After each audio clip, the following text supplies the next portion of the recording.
ప్రభుత్వం వైఫల్యం వల్ల ఈ రోజున తిరుపతిలో 6 చనిపోయారు. దానికి ప్రధానమైన కారణం టీటీడీ చైర్మన్, ముఖ్యమంత్రి, హోంమంత్రిని ఎందుకు అరెస్ట్ చేయకూడదు అనేది ప్రధానంగా వైసీపీ ఆరోపణ. దానిలో భాగంగా రోజా గారు కూడా ప్రతిరోజు కూడా చేస్తున్నారు.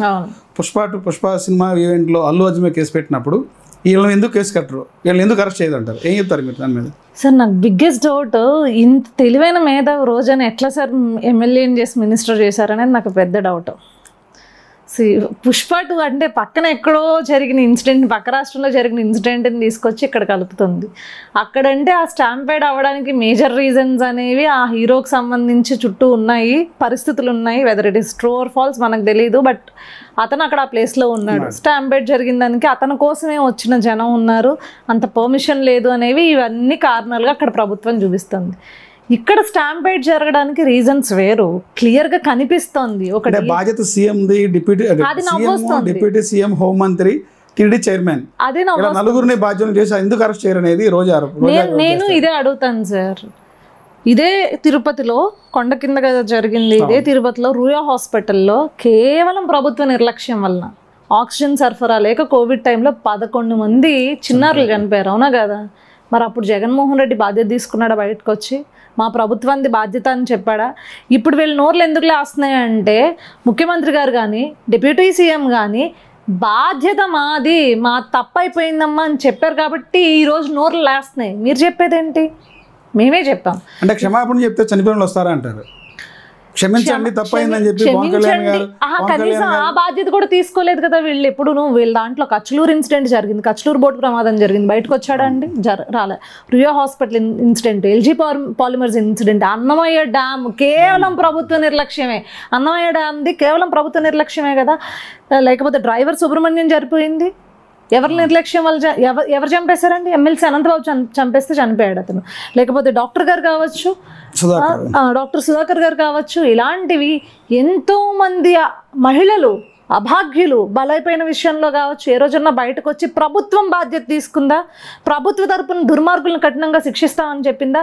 లేదు. కానీ ఇక్కడ మీరు చూసుకున్నట్లయితే ప్రతి ఒక్కరూ బాధ్యత తీసుకున్నారండి. దానికి సంబంధించిన ప్రతి డిపార్ట్మెంట్, అది టీటీడీ కావచ్చు, ప్రభుత్వం కావచ్చు, బాధ్యత తీసుకుని ఏమని చెప్పారు? తప్పయింది. అక్కడ ఒక అధికారి ఏదైతే ఎవరినో బయటకు తీద్దాము అని చెప్పేసి ఆ తాడెత్తడం జరిగిందో, తాడెత్తుతుంటే అవి టికెట్లు ఇస్తున్నారు అనుకుని ఒకేసారి అందరూ వచ్చేసారు. ఇక్కడ కేవలం అధికారి యొక్క నిర్లక్ష్యం వలన జరిగింది, క్షమించండి అమ్మా, ప్రాణాలు కోల్పోయి దాని తాలూకా ఎవరైతే ఉన్నారో, ఆ సంఘటనకు జరగడానికి కారణం ఎవరైతే ఉన్నారో వాళ్ళందరిని పైన మేము చర్యలు తీసుకుంటామన్నారు. తీసుకున్నారు. ఈవెందో కలెక్టర్ని కూడా వదలలేదండి. అక్కడ కలెక్టర్ని, ఎస్పీ స్థాయిలను కూడా వదలకుండా సరైన ఏర్పాట్లు చేయలేదు మీరు అని చెప్పేసి వెంటనే వాళ్ళని ట్రాన్స్ఫర్ చేయడం జరిగింది, సస్పెండ్ చేయడం జరిగింది.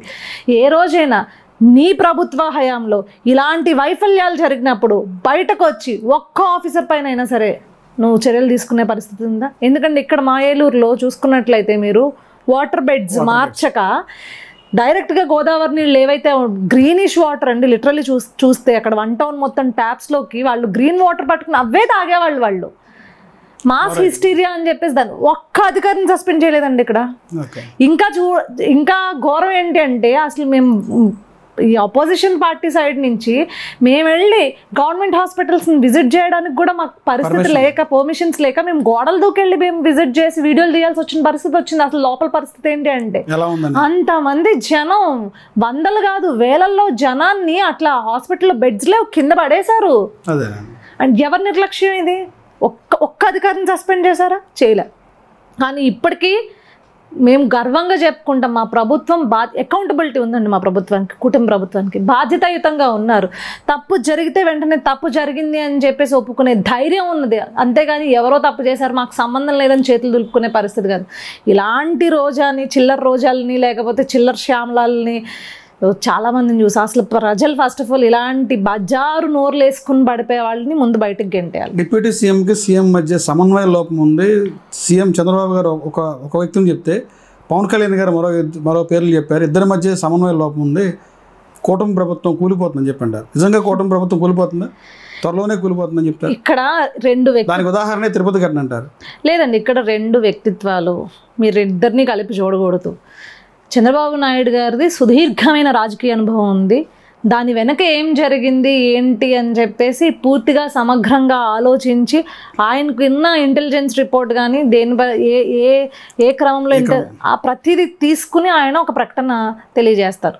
అదే డిప్యూటీ సీఎం గారి పరిస్థితికి వచ్చేసరికి మెజారిటీ ఆఫ్ జనాల్లో ఏముందో దాన్ని రిప్రజెంట్ చేస్తున్నారు. పబ్లిక్ ఒపీనియన్ ఇది ఉండింది, మీరు చూసుకోండి, మీరు ఒక చిన్న క్షమాపణ అడిగితే ఏమైతుంది అనేది ఈయన ఇద్దరిలోనూ తప్పులేదు. ఇక్కడ సమన్వయ లోపాలు లాంటివి ఏమీ లేవండి. కాకపోతే అల్టిమేట్గా ఎవరి మీద తప్పు అయితే ఉండిందో, ఎవరు తప్పు చేశారని చెప్పి నిర్ధారణ అవుతుందో వాళ్ళ మీద ఈరోజు యాక్షన్ తీసుకోవడం జరిగింది ప్రభుత్వం. అంటే ఇద్దరి మధ్య సమన్వయ లోపం వచ్చింది, కుటుంబ ప్రభుత్వం కోటలు బేట్లు పడుతుందంటారు. వీళ్ళు ఇంకో జమానా కాలం నుంచి వీళ్ళు ఇట్లా అనుకుంటున్నారు. నెక్స్ట్ మంత్ లేకపోతే నెక్స్ట్ 10 days ఏదో ఒక ప్రోగ్రామ్ జరుగుద్ది, హ్యాపీగా వాళ్ళిద్దరు ఒకే స్టేజ్ మీద ఉండి నవ్వుకుంటూ మళ్ళీ ఏదో ఒక ప్రోగ్రామ్ చేస్తారు, మళ్ళీ వీళ్ళకి కడుపు రగిలిపోతూ ఉంటుంది.